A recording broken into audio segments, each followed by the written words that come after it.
প্রতিবাদরত ছাত্রদের উপর চালিয়ে দেওয়ার চেষ্টা হচ্ছিল। তাহলে অপরাধ দমনের জন্য অপরাধীও ধরতে হয়।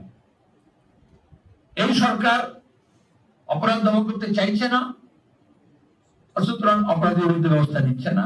তার বদলে যারা প্রতিবাদী তাদেরকে, যে বললো কতশো সামান করেছিল, যারা হিন্দুগণ মোহনবাগান মহাবর্ণনের সমর্থকরা যারা তোমাকে বিক্ষোভ দেখাচ্ছিল তাদেরকে ধরেনি, খেলা বাতিল করে দিয়েছিল টিপু দেখাবে বলে। তাহলে মানুষের কণ্ঠস্বরকে রোধ করতে চাইছে।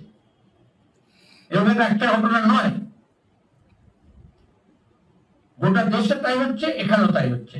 একটা ফেসবুকে পোস্ট করুক কি, ওই অম্বিকেশ মহাপাত্র কার্টুন ফরওয়ার্ড করেছিল সত্যজিৎ রায়ের সৃষ্টি, তাকে পুলিশ ধরে নিয়ে গেছিল, গুন্ডা মারপিট করেছিল। সরকার হচ্ছে অপরাধের সরকার, অপরাধীদের সরকার, এবং পুলিশ হচ্ছে তাদেরকেই সংরক্ষণ দিচ্ছে।